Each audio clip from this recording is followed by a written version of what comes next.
ಕಾವ್ಯದ ಅಖಾಡಕ್ಕೆ ಒಬ್ಬ ಹೊಸ ಪೈಲ್ವಾನ. ಪೈಲ್ವಾನ ಏನಿಲ್ಲ, ಸುಮ್ಮನೆ ಬರ್ತಾ ಅಷ್ಟೇ. ನನ್ನ ಆಯ್ಕೆ BE ಮಾಡ್ಬೇಕು ಅನ್ನೋದು, ಬಟ್ BE ಮಾಡಕ್ಕಾಗಲಿಲ್ಲ, B.Ed ಮಾಡ್ಬಿಟ್ಟು ಅಷ್ಟೇ. ಕ್ರಿಕೆಟ್ ಅಂತ ಎಷ್ಟು ಹುಚ್ಚ ಅಂದ್ರೆ ಊಟ ಬೇಕಾದ್ರೆ ಬಿಟ್ಬಿಡ್ತಿದ್ದು, ಕ್ರಿಕೆಟ್ ಬಿಡ್ತಿರ್ಲಿಲ್ಲ. ಹೊಸ ಕಾಲದ ಕವಿಗಳ ಕವಿತೆಗಳ ಸ್ಥಾಯಿ ಭಾವ ಯಾವ್ದು ಅನ್ಸುತ್ತೆ ಸರ್? ಕೆಲಸ ಹುಡ್ಕೋದೇ ಒಂದು ಕೆಲಸ ಆಗಿರುವಂತ ಹೊತ್ತಲ್ಲಿ ಬರವಣಿಗೆ ನಿಲ್ಸಿಲ್ಲ.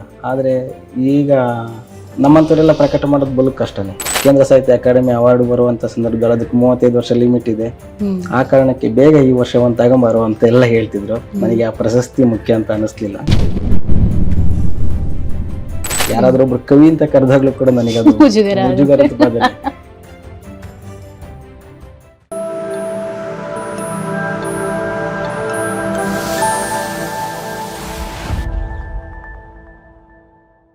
ಸ್ನೇಹಿತರೆ ನಮಸ್ಕಾರ. ಝೂಮ್ ವಿತ್ ಬುಕ್ ಬ್ರಹ್ಮ ಕಾರ್ಯಕ್ರಮಕ್ಕೆ ಸ್ವಾಗತ. ನಾನು ಮಂಜುಳಾ ಅವಲಿಕುಂಟೆ.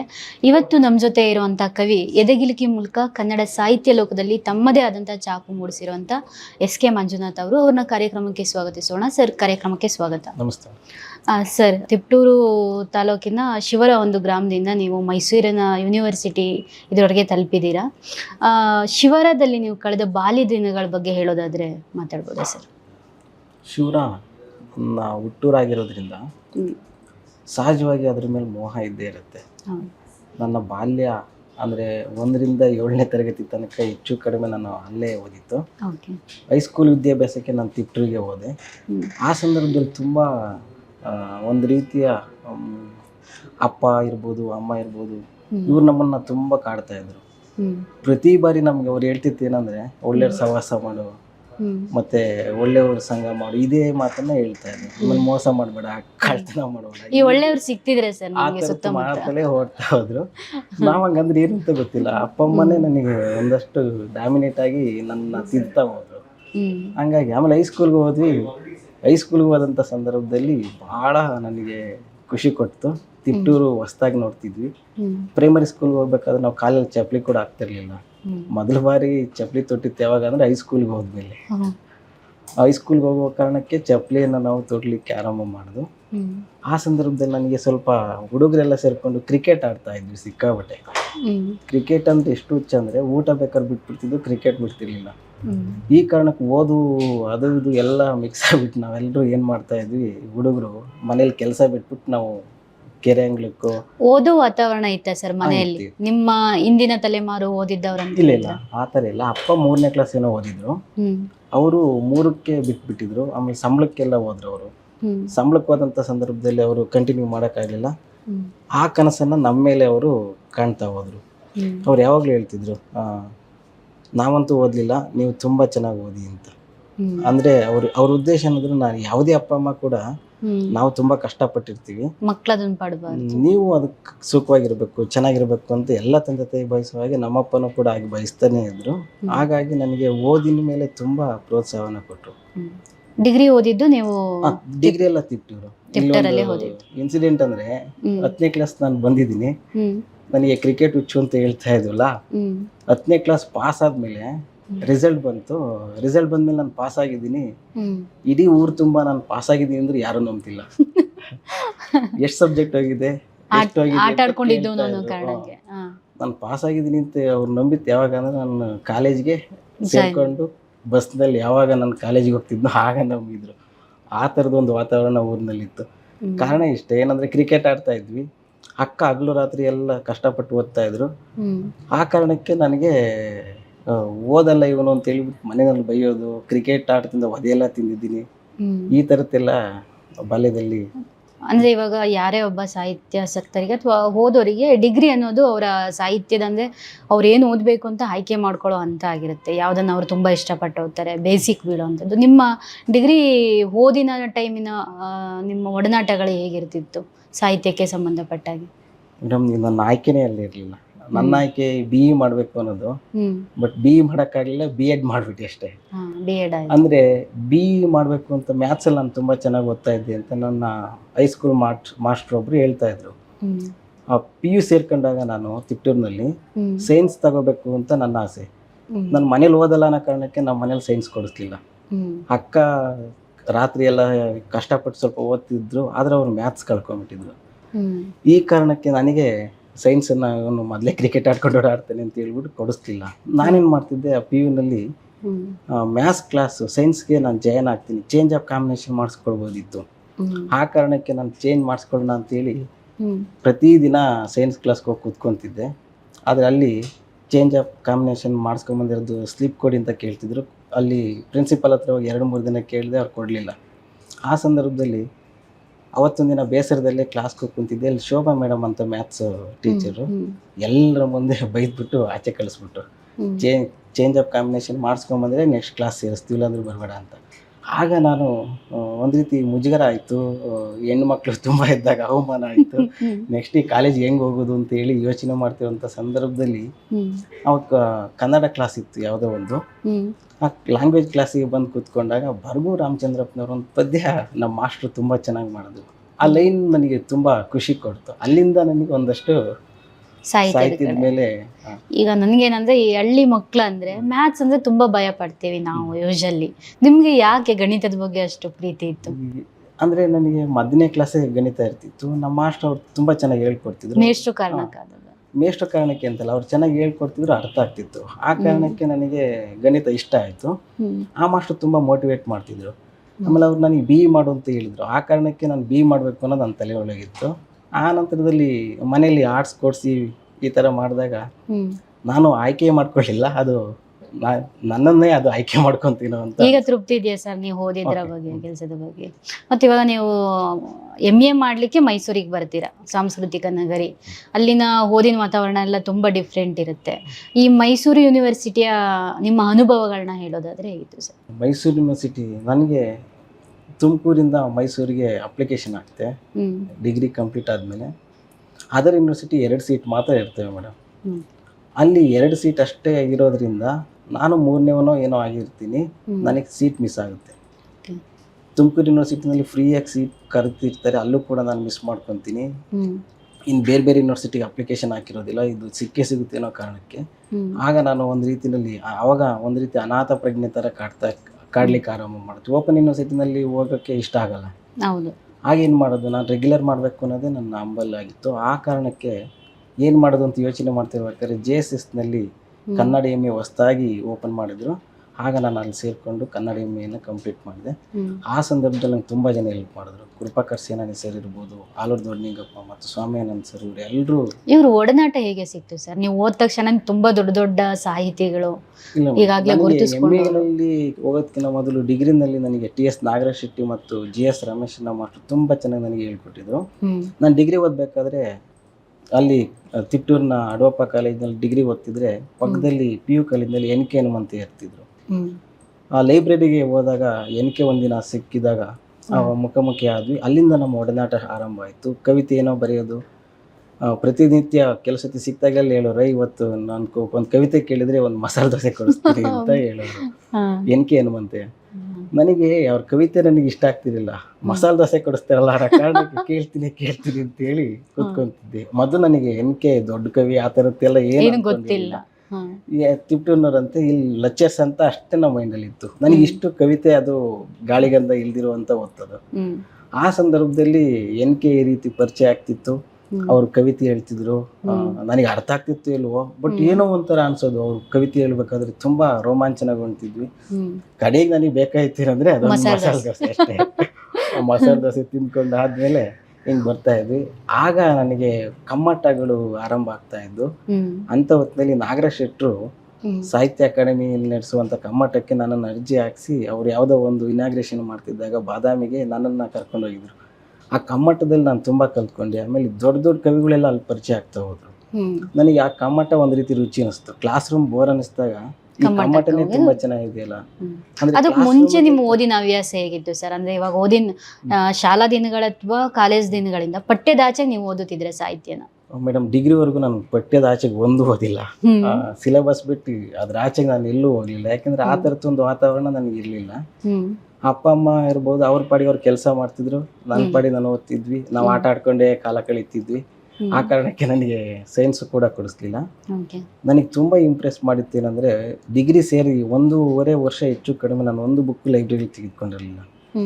ಆಗ ನನಗೆ ಒಂದಿನ ಲೈಬ್ರರಿಗೆ ಹೋಗ್ಬೇಕು ಅಂತ ಹೋದಾಗ ಅನಿಲ್ ಕುಮಾರ್ ಅಂತ ಲೈಬ್ರರಿಯನ್ನ, ಹ್ಮ್ ಅವರಿಗೆ ನನ್ನ ಲೈಬ್ರರಿ ಕಾರ್ಡ್ ಕೊಟ್ಟು ಅಣ್ಣ ಒಂದು ಒಳ್ಳೆ ಬುಕ್ಕನ್ನು ಕೊಡು, ಓದ್ತಿದ್ರೆ ಸಖತ್ ಇರಬೇಕು ಅಂತ ಕೇಳಿದೆ. ಹ್ಮ್ ಅವರು ಆಯ್ತು ತಡೆಯೋ ಅಂತೇಳಿ ನನ್ನ ಕಾರ್ಡ್ನ ಇಸ್ಕೊಂಡು ಹೋಗೋರು ಬರೋರು. ಹ್ಮ್ ನನಗಿನ್ನ ಲೇಟಾಗಿ ಬಂದವ್ರಿಗೆ ಬುಕ್ಕೆಲ್ಲ ಕೊಡ್ತಾ ಇದ್ರು. ಹ್ಮ್ ನಾನು ಏನಣ್ಣ ನೀನು ಹುಡುಗಿರು ಬಂದರೆ ಲೇಟಾಗಿ ಬಂದರು ಅವ್ರಿಗೆ ಮೊದಲು ಕೊಡ್ತೀಯಾ, ನನಗೆ ಮಾತ್ರ ಕೊಡ್ತಿಲ್ಲ ಅನ್ನೋ ಥರದ್ದು ನಾನು ರೇಗಿಸ್ತಾ ಇದ್ದೆ. ಅಂಥ ಹೊತ್ತಿನಲ್ಲಿ ಕೊನೆಗೆ ಒಂದು ಬುಕ್ ತಗೊಂಬಂದ್ರು ಮೇಡಮ್.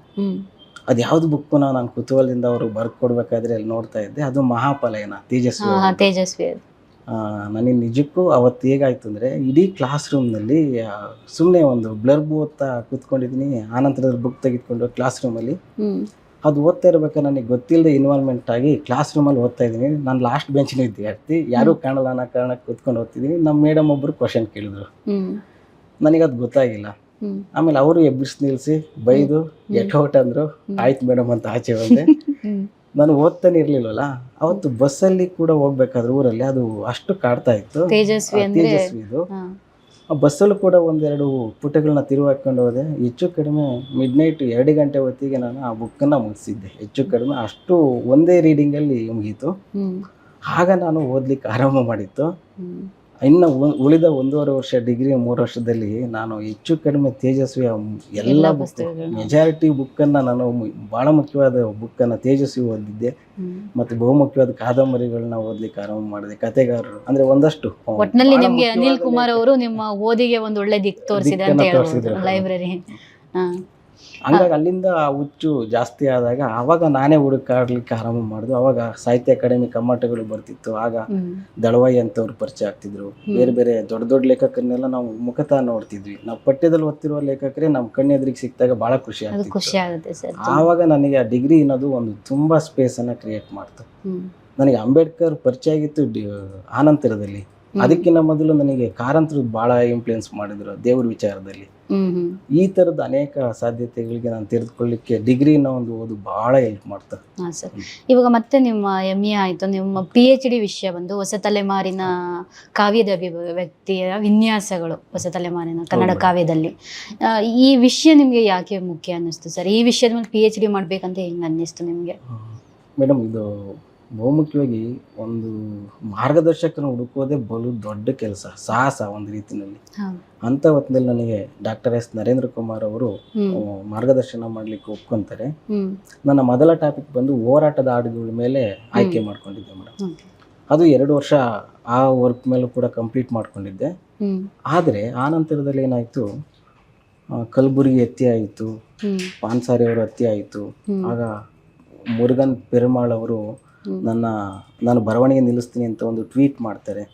ಈ ಥರದ್ದೆಲ್ಲ ನಡೀತಿರುವಂಥ ಒಂದು ಸಾಂಸ್ಕೃತಿಕ ಬಿಕ್ಕಟ್ಟು ಇರುವಂಥ ಒಂದು ಕಾಲಘಟ್ಟದಲ್ಲಿ ಆಗ ನಾವು ಸಿಗಾಕೊಂಡಾಗ ನಾನು ಈ ಟಾಪಿಕ್ಕಿಂತ ಬೇರೆ ಏನಾದರೂ ಮಾಡಬೇಕು, ಅಭಿವ್ಯಕ್ತಿ ಮೇಲೆ ಹಲ್ಲೆ ಆಗ್ತಾ ಇದೆ, ನನ್ನ ಅಭಿವ್ಯಕ್ತಿ ಸ್ವಾತಂತ್ರ್ಯವನ್ನೇ ನಿಲ್ಲಿಸುವಂಥ ಈ ಹೊತ್ತಲ್ಲಿ ನಾನು ಬೇರೆ ಯಾವ್ದಾದ್ರು ಮಾಡಬೇಕು ಅಂತೇಳಿ ಡಿಸ್ಕಷನ್ ಮಾಡಿದಾಗ ನನ್ನ ಮಾರ್ಗದರ್ಶಕರು ತುಂಬ ಫ್ರೀಡಮ್ ಕೊಟ್ಟಿದ್ರು.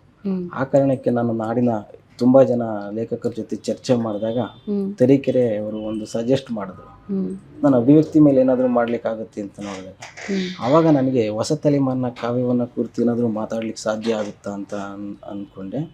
ಆಗ ನಾನು ಆ ವಿಷಯವನ್ನು ಆಯ್ಕೆ ಮಾಡ್ಕೊಂಡೆ. ನೀವೇ ಆಯ್ಕೆ ಮಾಡ್ಕೊಂಡ ವಿಷಯ ಅದು. ಈ ಅಭಿವ್ಯಕ್ತಿ ಸ್ವಲ್ಪ ಅವರು ಸಜೆಸ್ಟ್ ಮಾಡ್ತಾ ಹೋದ್ರು. ಆಮೇಲೆ ನನ್ನ ಗೈಡು ಕೂಡ ಅದು ಮುಕ್ತವಾಗಿ ಚರ್ಚೆ ಮಾಡಿದಾಗ ಅದು ಒಪ್ಕೊಂಡ್ರು. ಆ ಕಾರಣಕ್ಕೆ ಈ ಹೊಸ ತಲೆಮಾರಿನ ಕಾವ್ಯದಲ್ಲಿ ಅಭಿವ್ಯಕ್ತಿ ವಿನ್ಯಾಸವನ್ನು ಹೇಗೆ ನೋಡೋದು ಅಂದರೆ, ಹೊಸ ತಲೆಮಾರಿನ ಕಾವ್ಯತೆ ಅಂತ ಅಷ್ಟೇ ನಾನು ಸೀಮಿತಗೊಳಿಸಿಲ್ಲ.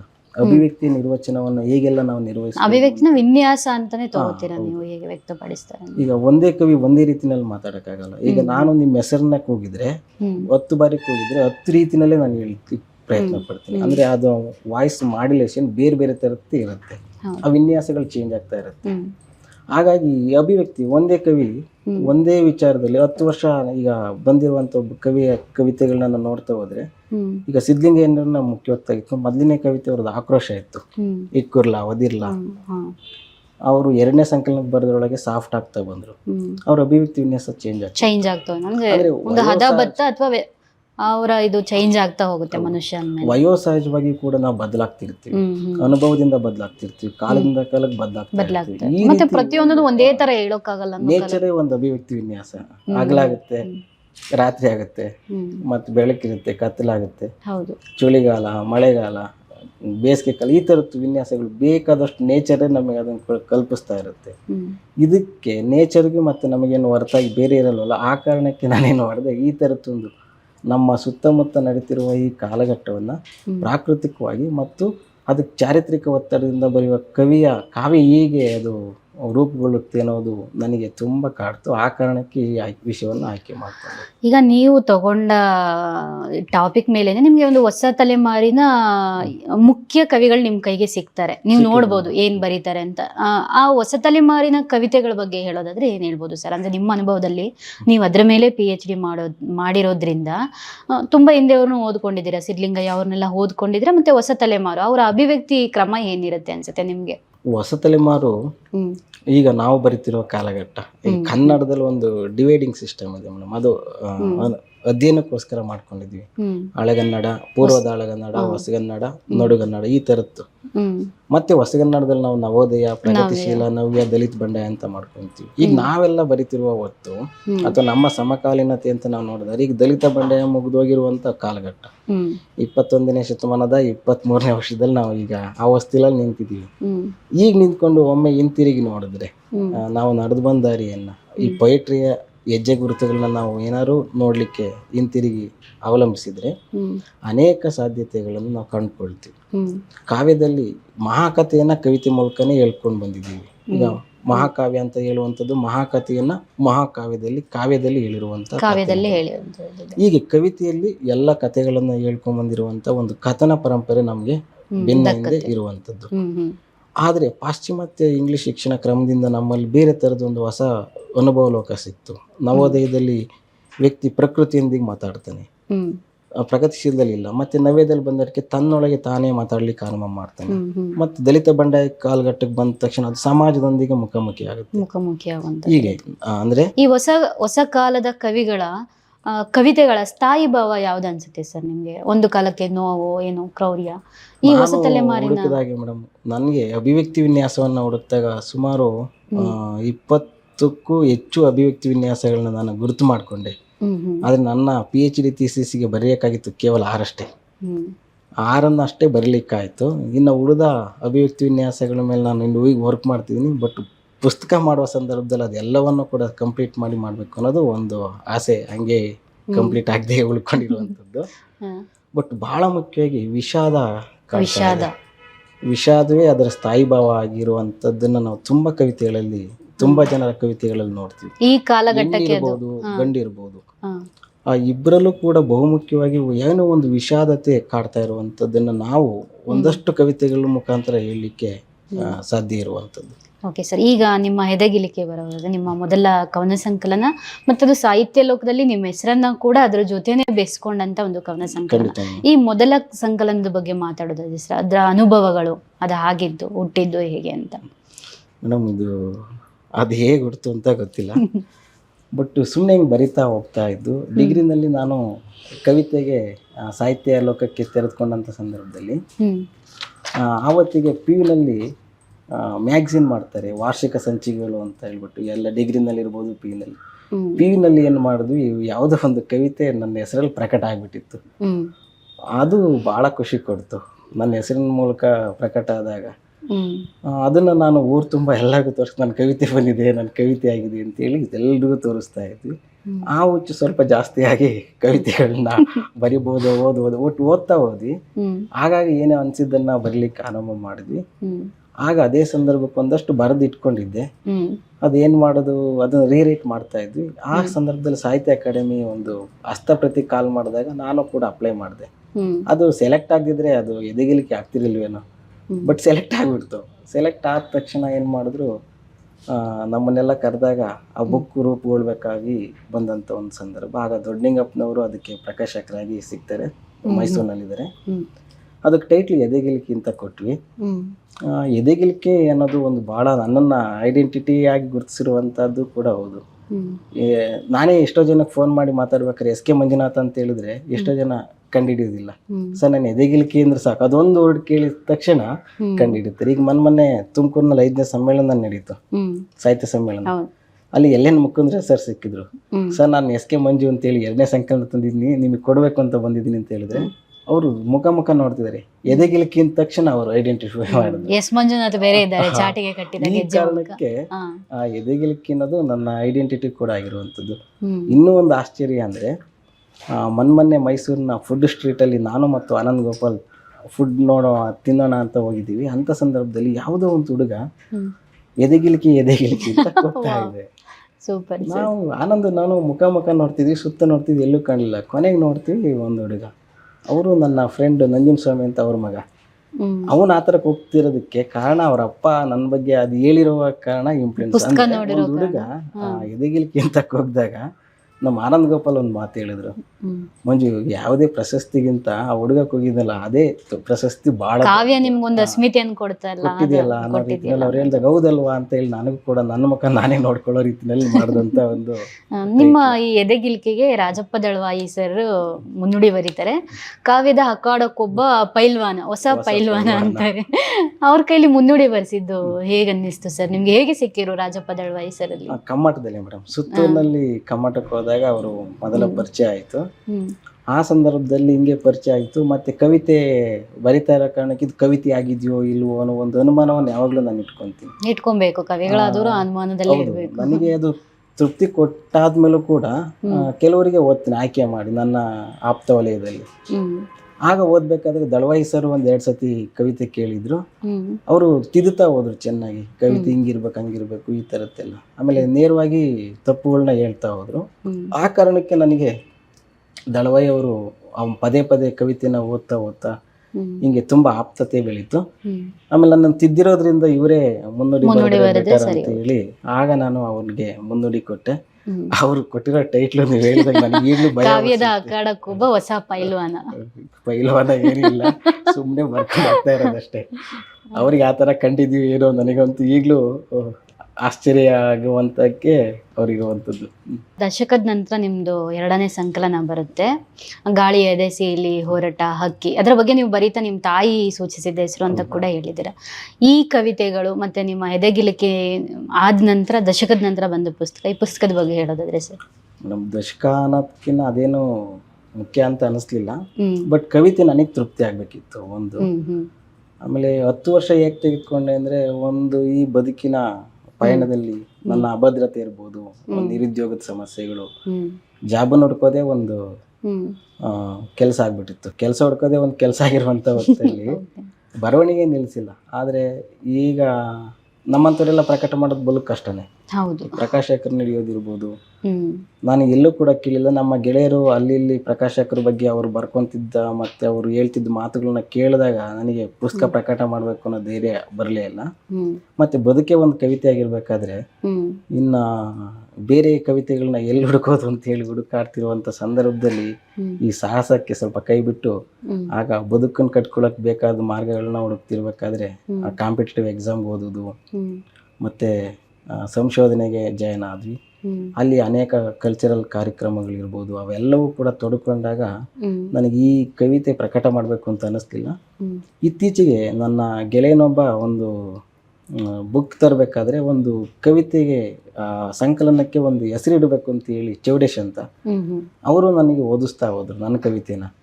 ಅವನು ಏನಂದ್ರೆ, ನಿನ್ನಲ್ಲಿ ಮೆಟಾಫರ್ಗಳು ಚೆನ್ನಾಗಿರ್ತವೆ, ಅದೊಂದು ಟೈಟ್ಲಾಗಿ ತಗೋಬೇಕು ಅಂತ ಹೇಳಿ ಅವನು ನನಗೆ ಓದಿಸ್ತಾ ಹೋದ.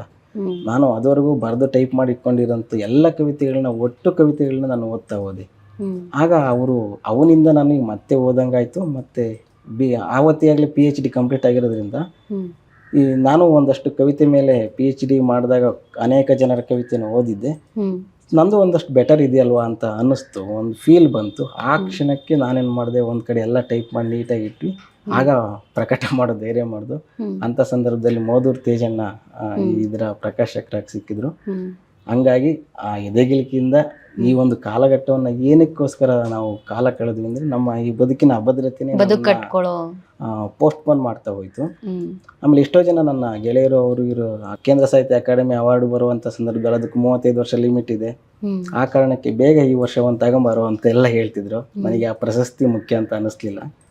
ಹಾಗಾಗಿ ಪ್ರಶಸ್ತಿಗೋಸ್ಕರ ಬರೆಯೋದಕ್ಕಿಂತಲೂ ನನಗೆ ಖುಷಿಗೋಸ್ಕರ ನಾನು ಬರೆಯೋದ್ರಿಂದ ಅದಕ್ಕೋಸ್ಕರ ನಾನು ಯಾವುದೋ ಪ್ರಶಸ್ತಿಗೆ ಆ ಕಾಲಘಟ್ಟ ಮುಗ್ದೋಗುತ್ತೆ, ವಯಸ್ಸಾಗುತ್ತೆ ಅನ್ನೋ ಕಾರಣಕ್ಕೆ ನಾನು ಪ್ರಕಟ ಮಾಡೋದು ಬೇಡ ಅಂತೇಳಿ ಡಿಸೈಡ್ ಮಾಡ್ಕೊಂಡ್ವಿ. 10 ವರ್ಷ ಅಥವಾ 11 ವರ್ಷ ಆದಮೇಲೆ ಈಗ ಮತ್ತೆ ಕವಿತೆಯಾಗೆ ಬಂದು ನಿಂತ್ಕೋಬೇಕು ಅಂತ ಹೇಳಿದಾಗ ಈ ಗಾಳಿ ಎದೆ ಸೀಳಿ ಹೊರಟ ಅಕ್ಕಿ ಬಂತು. ಆ ಮೆಟಾಫರೇ ತುಂಬಾ ಅದ್ಭುತವಾಗಿದೆ ನನ್ನೂ ಸರ್. ತುಂಬಾ ವಿರುದ್ಧ ಕಾಡುತ್ತೆ ದಿಕ್ಕಿಗೆ ಮೇಡಮ್. ಹಾರೋದಂದ್ರೇನೆ ವಿರುದ್ಧ ದಿಕ್ಕಿಗೆ ಹೋಗೋದು ಅನ್ನೋ ತರ. ಇದಕ್ಕೆ ಅಮ್ಮ ಸಜೆಸ್ಟ್ ಮಾಡಿದ್ರು. ಹೀಗೆ ಒಂದು 10 ಟೈಟ್ಲನ್ನು ನಾನು ಇಟ್ಕೊಂಡಿದ್ದೆ.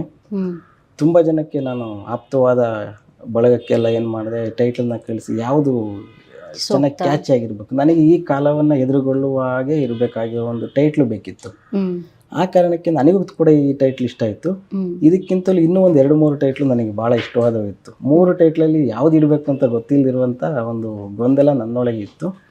ಅಂಥ ಹೊತ್ತಿನಲ್ಲಿ ನಾನೇನು ಮಾಡಿದೆ, ನಮ್ಮೂರಿನಲ್ಲಿ ಹೋದಾಗ ದನ ಕಾಯ್ತಿದ್ರೆ ಅಥವಾ ಕುರಿ ಕಾಯ್ತಿದ್ರೆ ಅವ್ರ ಹತ್ರನ ಹೋಗಿ ಪ್ರಯೋಗ ಮಾಡೋದು, ಒಂದು 5-6 ಟೈಟ್ಲ್ ಹೇಳೋದು, ಇದರಲ್ಲಿ ಯಾವುದು ನಿಮ್ಗೆ ಇಷ್ಟ ಆಗುತ್ತೆ ಅಂತ ಇದೇ ಥರದ್ದು ನಾನು ಕೇಳ್ತಾ ಹೋದೆ. ಎಲ್ಲರೂ ಮೆಜಾರಿಟಿ ಹೇಳಿತ್ತು, ಒಂದು 90 ಭಾಗ ಈ ಟೈಟ್ಲನ್ನೇ ಸಜೆಸ್ಟ್ ಮಾಡಿದ್ರು. ಆಮೇಲೆ ಹಿಂಗೆ ಅಕ್ಕನ ಮಗನ ಜೊತೆ ನಾನು ಹಿಂಗೆ ಮಾತಾಡ್ತಿರ್ಬೇಕಾದ್ರೆ ನಮ್ಮಮ್ಮ ಸುಮ್ಮನೆ ಕೂತ್ಕೊಂಡು ಕೇಳ್ತಾ ಇತ್ತು, ಅದೇನೋ ಗಾಳಿ ಎದೆ ಸೀಳ್ಕೊಂಡು ಹೊರಟೈತಲ್ಲ, ಅದು ಏನೋ ಚೆನ್ನಾಗಿದೆ ಕಣೋ ಅಂತ ಹಿಂಗೆ ಹೇಳ್ತಾ ಹೋಯ್ತು. ಆವಾಗ ನಾನು ಅದನ್ನು ಮತ್ತೆ ಇದು ಸುಮಾರು ಒಂದು 6 ತಿಂಗಳು ಟೈಟ್ಲು ಬಗ್ಗೆನೇ ಡಿಸ್ಕಷನ್ ಮಾಡ್ತಾ ಹೋದು. ಆಗ ಅಮ್ಮನ ಅವಾಗವಾಗ ಮಾತಾಡಿಸಿದಾಗ ಏನೇನು ಹೇಳ್ತಾ ಅದನ್ನೆಲ್ಲ ರೆಕಾರ್ಡ್ ಮಾಡ್ಕೊಂಡ್ವಿ. ಆ ಅಮ್ಮ ಹೇಳಿದ ಮಾತನ್ನೆಲ್ಲ ಬುಕ್ಕಿನ ಕಡೆನೆಲ್ಲ ಹಾಕಿದ್ದೀನಿ. ಆ ಕಾರಣಕ್ಕಿದು ಟೈಟ್ಲು. ಅಮ್ಮ ಓದ್ತಾರೆ ಸರ್ ನಿಮ್ಮ ಕವಿತೆ? ಇಲ್ಲ ಮೇಡಮ್, ಅಮ್ಮ ಓದಲ್ಲ, ಬಟ್ ಲೋಕಜ್ಞಾನ ತುಂಬ ಚೆನ್ನಾಗಿದೆ. ಈಗ ನನಗೆ ದೇವನೂರನ್ನ ನಾವೆಲ್ಲ ಓದ್ಕೊಂಡಿದ್ದೀವಿ, ನಾವೆಲ್ಲ ಅಕ್ಷರ ಕಲ್ತಿದ್ದೀವಿ, MA ಸಿಲೆಬಸ್ ಇತ್ತು. ಆ ಕಾರಣಕ್ಕೆ ಈಗ ಭೂಮಿಗೆ ಬಿದ್ದ ಬೀಜ ಎದೆಗೆ ಬಿದ್ದ ಅಕ್ಷರ ಇಂದೆಲ್ಲ ಫಲ ಕೊಡುತ್ತೆ ಅಂತ ದೇವನೂರದು ಬುಕ್ಕಿಂದ ನಾವು ಕಲ್ತ್ಕೊಂಡಿದ್ದೀವಿ. ಸರಿ, ಆನಂತರದಲ್ಲಿ ಊರಿಗೆ ಹೋದ್ರೆ ನಮ್ಮಮ್ಮ ಇದೇ ಮಾತುಗಳನ್ನ ಹೇಳ್ತಾ ಇದೆ ನನಗೆ. ನನಗೇನು ಓದಿರೋ ಅಮ್ಮ ದೇವನೂರು ಬರೆದಿರೋ ಬುಕ್ ಎರಡೂ ಕೂಡ ಎದುರಿಗೂ ಬದಲಾಗ್ಬಿಟ್ಟು ತುಂಬಾ ಹಳ್ಳಿಗಳಲ್ಲಿ ದೇವನೂರ ಜ್ಯೋತಮ್ಮಗಳ ಕಥೆನ ಜನಪದ ಕಥೆ ತರ ಹೇಳೋದು. ನಮ್ಮಮ್ಮ ಏನೋ ಗೊತ್ತಿಲ್ಲ, ಆದ್ರೆ ಆ ಪದಗಳನ್ನ ಅದೇ ಪದಗಳನ್ನ ನೀಟಾಗಿ ನನಗೆ ಹೇಳ್ತಾ ಹೋಯ್ತು. ಆಗ ಅನ್ನಿಸ್ತು, ಜನಪದ ಬೇರೆ ತರಕ್ಕೆ ಇದೆ, ಹಾಗಾಗಿ ಇವ್ರ ಲೋಕ ವಿವೇಕ ಮತ್ತು ಲೋಕಜ್ಞಾನವನ್ನು ನಾವು ಇಲ್ಲಿಂದಲೇ ಕಲಿಬೇಕು ಅಂತ ಅನ್ನಿಸ್ದಾಗ ಆಗ ನನಗೆ ಅಮ್ಮನ ಮೇಲೆ ಇನ್ನೂ ಗೌರವ ಜಾಸ್ತಿ ಆಗ್ತಾ ಹೋಯ್ತು. ಮತ್ತೆ ಇನ್ನೂ ಒಂದಷ್ಟು ಕೆದಕ್ಬೇಕು. ಅವ್ರು ಸೈಲೆಂಟ್ ಆಗಿರ್ತಾರೆ, ಏನಾದ್ರು ಕೆದಕ್ತಾ ಹೋದ್ರೆ ಮಾತಾಡ್ತಾ ಹೋಗ್ತಾರೆ, ಅಷ್ಟು ಸುಲಭವಾಗಿ ಓಪನ್ ಆಗಲ್ಲ. ಹೌದು, ಮತ್ತು ನಾವು ಅವ್ರನ್ನ ಅಷ್ಟು ವಿಭಿನ್ನವಾಗಿ ನೋಡ್ತೀವಿ ಅನ್ನೋದೇ ಒಂದು ಸಮಸ್ಯೆ. ಅವ್ರು ತುಂಬ ಹೊರಗಿನಿಂದ ಯಾರೇ ಬಂದರೂ ಗೌರವ ಕೊಡೋದ್ರ ಮುಖಾಂತರ ಅದೊಂಥರ ಮುಜುಗರವಾಗಿ ಅವರು ಪಾಲನೆ ಮಾಡ್ಕೊಂತಿರ್ತಾರೆ. ಹಂಗಾಗಿ ಅದು ಕಷ್ಟ, ಸ್ವಲ್ಪ ಓಪನ್ ಆಗಿ ಮಾತಾಡಲ್ಲ. ಮತ್ತು ಇವಾಗ ನಿಮ್ಮ ಬರಹಗಳನ್ನ ಓದ್ತಾ ನೀವು ಕೊಟ್ಟ ಇಂಟ್ರಡಕ್ಷನ್ ಮೂಲಕ ನಿಮ್ಮ ಸ್ನೇಹ ಬಳಗ ತುಂಬ ಸ್ಟ್ರಾಂಗ್ ಆಗಿದೆ ಅಂತ ನನಗನ್ಸಿದ್ದು. ಈ ಒಡನಾಟಗಳು ಹೇಗಿರುತ್ತೆ ಸರ್? ಸಾಹಿತ್ಯ ವಲಯದವ್ರ ಜೊತೆ ನಿಮ್ಮ ಒಡನಾಟ ಹೇಗಿತ್ತು? ಮೇಡಮ್, ಈಗ ಈ ಬುಕ್ ಪ್ರಕಟ ಆಗಿದೆ, ಇದ್ರ ಬಗ್ಗೆ ಇದು ಎದ್ದು ನಿಲ್ಬೇಕಾದ ಕವಿತೆ, ಕವಿ ಅಲ್ಲ, ಕವಿಯ ಕಟೌಟ್ ಅಲ್ಲ. ಹಾಗಾಗಿ ಕವಿತೆ ಚೆನ್ನಾಗಿದ್ರೆ ಜನ ಓದ್ತಾರೆ, ಅದ್ರ ಮೇಲೆ ನನ್ ನಂಬಿಕೆ ಇಟ್ಟವನು. ಹಾಗಾಗಿ ಇದರ ಪ್ರಮೋಟ್ ಮಾಡ್ಬೇಕಾದ್ರೆ ಯಾರಾದ್ರೂ ಏನಾರು ಆಗ್ತಾಗ ಮುಜುಗರ ಆಗುತ್ತೆ. ಯಾರಾದ್ರೂ ಒಬ್ರು ಕವಿ ಅಂತ ಕರೆದಾಗ್ಲೂ ಕೂಡ ನನಗದು ಮುಜುಗರದ ಬದನೆ. ಇದು ಅಷ್ಟರ ಮಟ್ಟಿಗೆ ನನಗೆ ಒಂದು ರೀತಿ. ಮತ್ತೆ ಇವಾಗ ನೀವು ಸಾಹಿತ್ಯ ಬದುಕು ಮತ್ತೆ ಚಳುವಳಿ ಎರಡನ್ನೂ ಮೆನ್ಷನ್ ಮಾಡ್ತೀರಾ. ಇದ್ರ ನಂಟು ನಿಮ್ಗೆ, ಚಳುವಳಿ ನಂಟು ಯಾವತ್ತಿಂದ ಇತ್ತು? ಇವಾಗ ಮೈಸೂರಿಗೆ ಹೋದ್ಮೇಲೂ ಕೂಡ ನೀವು ಜನ ಚಳುವಳಿ ಜೊತೆ ಗುರುತಿಸ್ಕೊಳ್ತಾ ಹೋಗ್ತೀರಾ. ಇದ್ರ ಬಗ್ಗೆ ಮಾತಾಡೋದಾದ್ರೆ ಮೇಡಮ್, ತಿಟ್ಟೂರಿನಲ್ಲಿ ತುಂಬಾ ನಾನು ಡಿಗ್ರಿ ಓದಬೇಕಾದ್ರೆ ಅಲ್ಲಿ ನಡೆದಂಥ ಅನೇಕ ಘಟನೆಗಳಲ್ಲಿ DSS ತುಂಬಾ ಸ್ಟ್ರೈಕಲ್ಲಿ ಮಾಡ್ತಾ ಇತ್ತು. ನನಗೆ ಆ DSS ಅಂದ್ರೆ ಏನಂತೆಲ್ಲ ಗೊತ್ತಿಲ್ಲದಿರೋ ಹೊತ್ತಲ್ಲೂ ಕೂಡ ಅವಾಗ ನಾವು ಡಿಗ್ರಿ ಓದ್ಬೇಕಾದ್ರೆ ಪಾಲ್ಗೊಂಡ್ವಿ. ಅಲ್ಲಿ ಕುಂದೂರು ತಿಮ್ಮಯ್ಯ ಇದ್ರು, ವಡ್ಡಿಗೆರೆ ನಾಗರಾಜಯ್ಯ ಬರ್ತಿದ್ರು ತಿಟ್ಟೂರಿನಲ್ಲಿ, ಏನಾರು ಆದರೆ S ಗಂಗಾಧರಯ್ಯ ಇದ್ರು, ಇನ್ನು ಮುಂತಾದವರು. ಇವರೆಲ್ಲರೂ ಸೇರ್ಕೊಂಡು ಅವಾಗವಾಗ ಅಲ್ಲಿ ಸ್ಟ್ರೈಕ್ ಮಾಡ್ತಿರುವಂಥದ್ದು. ಯಾಕೆ ಸ್ಟ್ರೈಕ್ ಮಾಡ್ತಾರೆ, ಹಿಂಗೆ ಧಿಕ್ಕಾರಕ್ಕೆ ಹೋಗೋದ್ರಿಂದ ಏನಾಗುತ್ತೆ ಅನ್ನೋ ಒಂದು ಕುತೂಹಲದಿಂದ ನಾನು ಪಾಲ್ಗೊಂಡೆ.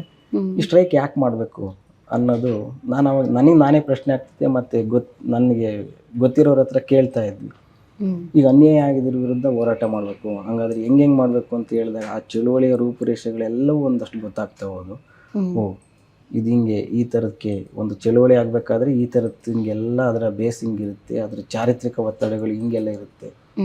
ಈ ಕ್ಯಾಸ್ಟ್ ಸಿಸ್ಟಮ್ ಇರ್ಬೋದು, ಈ ಸಾಮಾಜಿಕ ಅಸಮಾನತೆಗಳಿರ್ಬೋದು, ಇವೆಲ್ಲವೂ ಕೂಡ ನನಗೆ ಪರಿಚಯ ಆಗ್ತಾ ಹೋದು. ಆ ಕಾರಣಕ್ಕೆ ನನಗೆ ಈ ಸಾಹಿತ್ಯದ ಜೊತೆಗೆ ಚಳುವಳಿನೂ ಕೂಡ ಒಂದಷ್ಟು ಇಷ್ಟ ಆಯಿತು. ಚಳುವಳಿ ಮತ್ತು ಸಾಹಿತ್ಯ ಬೇರೆ ಬೇರೆ ಅಲ್ಲ, ಎಲ್ಲಕ್ಕಿಂತ ಮತ್ತು ಬದುಕು ಬೇರೆ ಅಲ್ಲ ಅಂತ ಅನಿಸ್ದಾಗ ಈಗ ನಮ್ಮೆಲ್ಲರ ಬದುಕು ನೋಡಿದ್ರೆ ಎಲ್ಲರೂ ಒಂದ್ ರೀತಿ ಸಮಾನತೆಗೋಸ್ಕರ ನಾವು ಇಷ್ಟಪಡ್ತೀವಿ, ತುಡಿತಾ ಇರ್ತೀವಿ, ಕನಸು ಕಾಣ್ತಿರ್ತೀವಿ. ಬಟ್ ಹಾಗಾದ್ರೆ ಇದೆಯಾ ಅಂತ ಕೇಳಿದ್ರೆ ಖಂಡಿತ ಇಲ್ಲ. ಹೆಣ್ಣಿರ್ಬೋದು, ಗಂಡಿರ್ಬೋದು, ಇಲ್ಲಿ ಪ್ರೀತಿಗಿಂತ ಬೇರೆ ಕ್ರಾಂತಿ ಯಾವ್ದಿದೆ ಹೇಳಿ ಅಂತ ಎಲ್ಲೋ ಒಂದ್ ಕಡೆ ಒಂದ್ ಲೈನ್ ಇದೆ. ನಿಜವಾಗ್ಲೂ ಪ್ರೀತಿ ಮಾತ್ರ ಬೇಕಿರುವಂತದ್ದು. ಕ್ರಾಂತಿನ ಪ್ರೀತಿ ಮಾಡೋ ಮುಖಾಂತರನೇ ಕ್ರಾಂತಿ ಮಾಡ್ಬೇಕಾಗಿದೆ ಅನ್ನೋದು ಯಾಕೋ ಅನಿಸ್ತಾ ಇದೆ ಇತ್ತೀಚೆಗೆ. ಚೆಗುವೇರ ತುಂಬಾ ಕಾಲದಿಂದ ಹೇಳ್ಕೊಂಡ್ ಬಂದಿದ್ದಾರೆ. ಈಗ ನಿಮ್ಮ ಕವಿತೆ ಬಗ್ಗೆ ಬರೀತಾ ಲಲಿತಾ ಸಿದ್ಬಸ್ವಯ್ಯ ಅವರು ಒಂದು ಮಾತು ಹೇಳ್ತಾರೆ, ಎದೆಯ ಸಂಕಟಗಳಿಗೆ ಅದು ಸುಂದರ ಅಂತ ಹೇಳೋಕೆ ನಮ್ಮ ಕೈಲಿ ಆಗಲ್ಲ ಅಂತ. ಇವಾಗ ನಾವೊಂದು ಕವಿತೆ ಬರೆದ ತಕ್ಷಣ ಅದು ತುಂಬ ತೀವ್ರವಾಗಿ ಕಾಡಿದ ತಕ್ಷಣ ವಾವ್ ಅಂತಾನೋ ಚೆನ್ನಾಗಿದೆ ಅಂತನೋ ಹೇಳ್ತೀವಿ. ಬಟ್ ಅದು ಒಬ್ಬ ಕವಿಯ ತಳಮಳ, ನೋವು, ಸೋಲು, ಹತಾಶೆ ಎಲ್ಲ ಇರುತ್ತೆ. ನಿಮ್ಮ ಕವಿತೆಯ ಮೂಲ ಇದೇನಿರುತ್ತೆ, ಸ್ಥಾಯಿ ಏನಿರುತ್ತೆ? ನಮ್ಮ ಸ್ಥಾಯಿ ಅನ್ನೋದು ಅದನ್ನ ಇಷ್ಟು ಸುಲಭವಾಗಿ ಹೇಳಕ್ ಕಷ್ಟ ಆಗಲ್ಲ. ಯಾಕೆಂದ್ರೆ ಒಂದು ನಾನೇ ಈಗ ಅಭಿವ್ಯಕ್ತಿ ವಿನ್ಯಾಸ ಅಂತ ಅವಾಗ ಹೇಳಿದ್ರಿ, ನಾನು ಈಗ ನಗ್ತಿರ್ತೀವಿ, ಇನ್ನೊಂದ್ಸತಿ ಹೇಳ್ತೀವಿ, ಇನ್ನೊಂದ್ಸತಿ ಬೇಸರ ಆಗುತ್ತೆ, ಇನ್ನೊಂದ್ಸತಿ ಖುಷಿಯಾಗಿರ್ತೀವಿ, ಇನ್ನೇನೋ ಈ ಥರದ್ದು ನಮ್ಮ ಮನಸ್ಸಿನಲ್ಲಿ ಭಾವನೆಗಳು ಬೇರೆ ಬೇರೆ ಥರಕ್ಕೆ ಸ್ಫುರಿಸ್ತಾ ಇರ್ತವೆ. ಆಗ ಯಾವುದು ನಮ್ಮನ್ನು ಕಾಡುತ್ತೋ ಅದ್ರ ಮೇಲೆ ನಾವು ಬರವಣಿಗೆ ಮಾಡ್ತೀವಿ, ಅದನ್ನು ನಾವು ಫಾಲೋ ಮಾಡ್ತೀವಿ. ಈಗ ನಮ್ಗೆ ತುಂಬ ನೇಚರಲ್ಲಿ ಎಷ್ಟು ಚಿತ್ರಗಳಿದ್ರೂ ಕೂಡ ನಮ್ಗೆ ಯಾವುದೋ ಒಂದು ಚಿತ್ರ ಮಾತ್ರ ಇಷ್ಟ ಆಗುತ್ತೆ. ಅದಕ್ಕೆ ನಾವು ಫ್ರೇಮ್ ಅನ್ನು ಹಾಕ್ತಾ ಹೋಗ್ತೀವಿ, ಒಂದು ಆವರಣ ಕಟ್ತಾ ಮನಸ್ಸಿಂದ ಕೂಡ ಇಷ್ಟ ಆಗುತ್ತೆ. ನಾವು ಎಷ್ಟೋ ಚಿತ್ರಗಳಿದ್ರು ಕ್ಯಾಮ್ರಾದಲ್ಲಿ ನಾವು ತೆಗೆಯೋ ಒಂದು ಯಾವುದೋ ಫೋಟೋಗ್ರಫಿ ಮಾಡ್ತೀವಿ, ಅಲ್ಲಿ ತುಂಬಾ ಚಿತ್ರಗಳಿರ್ತವೆ. ಈಗ ನಾವೇ ಹೆಂಗೆ ಕುಂತಿದ್ದೀವಿ, ನನಗೆ ಈ ಥರದ್ದೊಂದು ಫ್ರೇಮ್ ಹಾಕಿದ್ರೆ ಒಂದು ಚಿತ್ರ ಆಗುತ್ತೆ, ಇಲ್ಲಿಗೆ ಈ ಥರದ್ದೊಂದು ಫ್ರೇಮ್ ಹಾಕಿದ್ರೆ ಒಂದು ಚಿತ್ರ ಆಗುತ್ತೆ. ಅದು ನಮ್ಗೆ ಇಷ್ಟವಾದದ್ದನ್ನು ನಾವು ಒಂದು ಎತ್ತಿಡ್ತೀವಿ ಅನ್ನೋದು ಒಂದು ಬಿಟ್ರೆ ಅದಷ್ಟೇ ಅಲ್ವಲ್ಲ, ಅದೊಂದು ಫ್ರೇಮ್ ಅಷ್ಟೇ, ಅದೊಂದು ಆವರಣ ಆಗಿರುತ್ತೆ. ಆ ಕ್ಷಣಕ್ಕೆ ನಮ್ಗೆ ಸಿಕ್ಕಿದಂತ ನಾವು ಕಟ್ಟಿಕೊಂಡಂತ ಒಂದು ಆವರಣ. ಈಗ ನನಗೆ ಅದು ಸತ್ಯ ಅಂತ ಅನ್ಸಿರುತ್ತೆ, ಇನ್ನೊಂದು ಸ್ವಲ್ಪ ಹೊತ್ತು ಸುಳ್ಳು ಅನ್ಸುತ್ತೆ. ಈ ಥರದ್ದು ಬದುಕಿನ ಇವತ್ತು ನಮಗೆ ಖುಷಿ ಕೊಟ್ಟಿತ್ತು, ನಾಳೆ ದುಃಖ ಕೊಡ್ಬೋದು. ಇವತ್ತು ನಮಗೆ ದುಃಖ ಕೊಟ್ಟಿತ್ತು, ನಾಳೆ ಖುಷಿ ಆಗ್ಬೋದು. ಬದಲಾಗ್ತೀವಿ. ಸತ್ಯ, ಸುಳ್ಳು, ಖುಷಿ, ಇದು ಈ ಥರದ್ದೊಂದು ಬದುಕಿನ ವಿನ್ಯಾಸ ಹಿಂಗಿರ್ಬೇಕಾದ್ರೆ ನನಗೆ ಅನುಭವಿಸ್ಬೇಕಷ್ಟೇ ಅನ್ನೋದು ನನಗೆ ಅನಿಸಿರುವಂಥದ್ದು. ನೀವು ಹೆಚ್ಚು ಕವಿತೆ ಬರೆಯೋದು ಯಾವ ಟೈಮಲ್ಲಿ ಸರ್? ಅಂದರೆ ನಿಮಗೆ ಖುಷಿ ಆದವಾಗ್ಲೋ ಅಥವಾ ದುಃಖ ಆದಾಗ್ಲೋ ಅಥವಾ ಏನೂ ಇಲ್ಲದೆ ನಿರಾಳ ಇದ್ವಾನ ಕವಿತೆಗೆ ಯಾವ ಸಮಯ, ಅಂದರೆ ನೀವು ಬರೆಯುವಂಥದ್ದು ವಾತಾವರಣ ಹೇಗಿರಬೇಕು? ಮೇಡಮ್, ಕವಿತೆ ಅಂತ ಆ ಥರದ್ದೊಂದು ಟೈಮು ಮತ್ತು ಆ ಥರ ಒಂದು ವಾತಾವರಣ ಖಂಡಿತ ಇಲ್ಲ. ನನಗೆ ಹಿಂಗೆ ಬಸ್ಸಲ್ಲಿ ಹೋಗ್ತಿರ್ಬೇಕಾದ್ರೆ ಸಂಚೆ ಒಳಗಿದ್ದಾಗ ಏನೋ ಒಂದು ಹೊಳೆಯುತ್ತೆ, ಅದನ್ನು ಮೊಬೈಲ್ನಲ್ಲೇ ಟೈಪ್ ಮಾಡ್ಕೊತೀನಿ ಆ ಕ್ಷಣಕ್ಕೆ ಅನಿಸಿದ ಸಾಲುಗಳನ್ನ. ಅಂದರೆ ನನಗೆ ಅನಿಸಿದ ಭಾವನೆಯನ್ನ ಹೇಳಲಿಕ್ಕೆ ಅಕ್ಷರಗಳು ಸಾಕಾಗದೆ ಹೋಗ್ಬೋದು ಕೆಲವೊಮ್ಮೆ, ಭಾಷೆ ಅಷ್ಟು ಬೆಳೆದಿಲ್ಲ, ಸಾಕಾಗಲ್ಲ ಎಷ್ಟೋ ಬಾರಿ. ಈಗ ನನಗೆ ಏನೋ ಅನಿಸುತ್ತೆ ಒರಿಜಿನಲ್, ನನ್ನ ಮನಸ್ಸಿನಲ್ಲಿ ಅನ್ಸುತ್ತೆ ಅದು ಒರಿಜಿನಲ್ ಆಗಿರುತ್ತೆ. ನಾನು ಬರಹ ರೂಪ ಕೇಳಿದ ತಕ್ಷಣ ಅದು ಅನುವಾದ ತರ ಆ ಥರದ್ದು ಒಂದು ಫೀಲ್. ಅಂದರೆ ಎಷ್ಟೋ ಸತಿ ನನಗೂ ಹಂಗೆ ಅನಿಸಿದೆ, ಆ ಭಾಷೆ ಸಾಕಾಗದೆ ಇರುವಂಥದ್ದು, ಅಕ್ಷರಗಳೇ.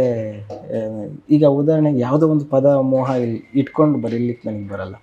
ಯಾವುದೋ ಒಂದು ಪದವನ್ನು ಇಟ್ಕೊಂಡು ಇದನ್ನ ಹಿಂಗೆ ಬರಿಬೇಕು, ಇಲ್ಲೇ ಹಾಕ್ಬೇಕು ಅಂತ, ಅದು ಗಣಿತ ಅಲ್ಲ. ನನಗೆ ನನ್ನ ಭಾವನೆಯನ್ನ ವ್ಯಕ್ತಪಡಿಸ್ಬೇಕು.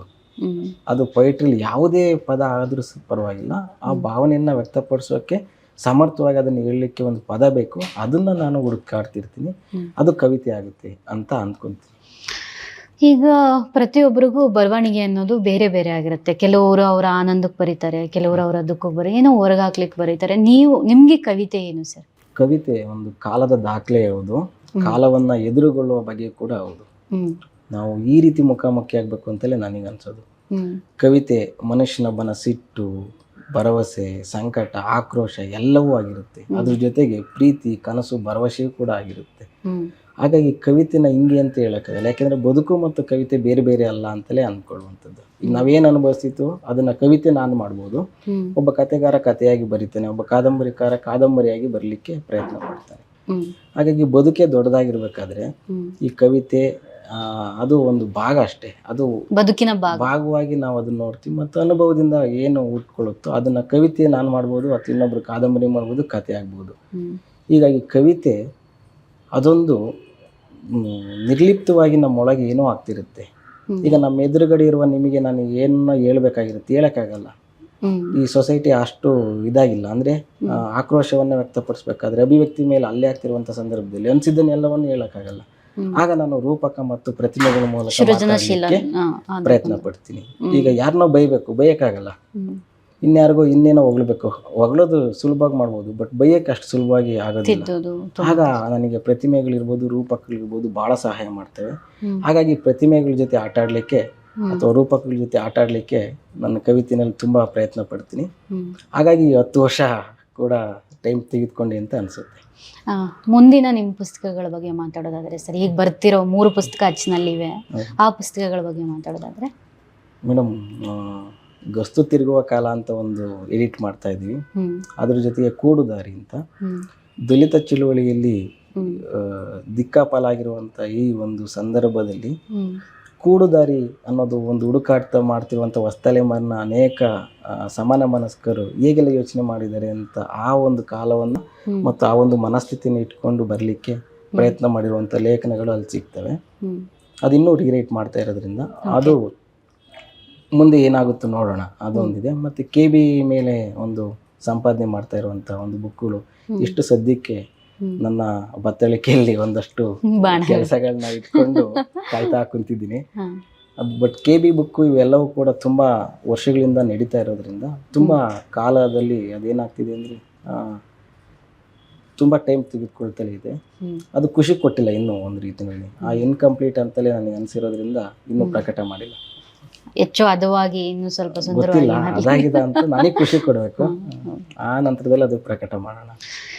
ಈಗ ಬದುಕು ಮತ್ತು ಬರಹ ಈ ಎರಡನ್ನೂ ಇಟ್ಕೊಂಡ್ರೆ ಸಾಹಿತ್ಯ ನಿಮ್ಮ ಬದುಕಿನ ಮೇಲೆ ಮಾಡಿರೋಂಥ ಅಂದರೆ ಅದರ ಇದೇನಿರುತ್ತೆ ಅಂದರೆ ಸಾಹಿತ್ಯ ಏನೋ ಒಂದು ನಮಗೆ ರೂಪಿಸುತ್ತಲ್ಲ, ಒಳಗಡೆ ಒಂದು ಸೂಕ್ಷ್ಮತೆಯನ್ನು ಕಟ್ಟಿಕೊಡುತ್ತಲ್ಲ, ಸಾಹಿತ್ಯದಿಂದ ನಿಮ್ಮ ಬದುಕಲ್ಲಾಗಿರೋ ಬದಲಾವಣೆ ತುಂಬ ಆಗಿದೆ ಮೇಡಮ್. ನಾನು ಒಂದು ವೇಳೆ ಸಾಹಿತ್ಯ ಇಲ್ಲ ಅಂದರೆ ನಾನು ಬೇರೆ ಥರಕ್ಕೆ ವರ್ತನೆ ಮಾಡ್ತಿದ್ವೇನೋ. ಬಟ್ ಒಬ್ಬ ಮನುಷ್ಯನಾಗಿ ಯೋಚನೆ ಮಾಡೋದನ್ನು ಕಲಿಸ್ಕೊಡುತ್ತೆ. ಮನುಷ್ಯನಾಗಿದ್ದೀವಿ ಅಂತಲ್ಲ, ಮನುಷ್ಯರಾಗಿ ಹುಟ್ಟಿದ್ದೀವಿ, ಮನುಷ್ಯರಾಗ್ಲಿಕ್ಕೆ ನಾವು ಕಲಿತಾ ಇರ್ತೀವಿ ಅಂತ ಹೇಳಿರೋ ಮಾತನ್ನ ಇದೆ. ತುಂಬ ನಮ್ಮನ್ನು ನಾವು ತಿದ್ಕೊಳ್ಳೋಕ್ಕೆ ತಪ್ಪು ಮಾಡ್ತೀವಿ, ಬಟ್ ಅದು ತಪ್ಪು ಅಂತ ಗೊತ್ತಾದಾಗ ಅದನ್ನು ತಿದ್ಕೊಳ್ಳಿಕ್ಕೆ ಲಿಟ್ರೇಚರ್ ತುಂಬ ಹೆಲ್ಪ್ ಮಾಡಿದೆ. ಹಾಗಾಗಿ ಸಾಹಿತ್ಯದ ವಿದ್ಯಾರ್ಥಿಯಾಗಿ ನಾನು ತುಂಬ ಕಲಿತಾ ಇದ್ದೀನಿ. ಪ್ರತಿನಿತ್ಯ ಕ್ಲಾಸ್ ರೂಮ್ ಹೋಗ್ಬೇಕು, ನಾನು ತುಂಬ ಕಲಿತೀನಿ. ವಿದ್ಯಾರ್ಥಿಯಿಂದ ಏನಾದ್ರು ಕಲಿಬೋದು ಅಂತಲೇ ಹೋಗೋದು. ನಾನೇನೋ ಕಲಿಸ್ಬಿಡ್ತೀನಿ ಅಂತ ಒಂದು ಅಹಮಿಕೆಯಿಂದ ನಾನು ಖಂಡಿತ ಕ್ಲಾಸ್ ರೂಮ್ಗೆ ಹೋಗಲ್ಲ. ಪ್ರತಿ ಕ್ಲಾಸ್ ರೂಮು ಕೂಡ ನನಗೆ ಹೊಸ ಕಲಿಕೆಯಾಗಿ ಹೋಗೋದ್ರಿಂದ ಸಾಹಿತ್ಯ ತುಂಬ ನನಗೆ ಒಳ್ಳೆ ಒಡನಾಡಿಗಳನ್ನ ಕೊಟ್ಟಿದೆ, ಒಳ್ಳೆ ವಿದ್ಯಾರ್ಥಿಗಳನ್ನ ಕೊಟ್ಟಿದೆ, ಒಳ್ಳೆ ಮಾಸ್ಟರ್ನ ಕೊಟ್ಟಿದೆ. ಮತ್ತು ತುಂಬ ಜನ ಪರಿಚಯಿತರು ನನಗೆ ಸಾಹಿತ್ಯದಿಂದಲೇ ಪರಿಚಯ ಹಾಗಾಗಿ ಪರಿಚಯ ಆಗಿತ್ತು. ಮತ್ತು ಅವ್ರನ್ನ ಓದೋ ಒಂದು ಅವಕಾಶವನ್ನು ಸಾಹಿತ್ಯ ತುಂಬ ಕೊಟ್ಟಿದೆ. ಓಕೆ ಸರ್, ಎಷ್ಟು ಹೊತ್ತು ನಿಮ್ಮ ಬದುಕು ಮತ್ತು ಬರಹ ಎರಡರ ಬಗ್ಗೆ ಮಾತಾಡಿದ್ದೀರಾ. ಧನ್ಯವಾದ. Thank you.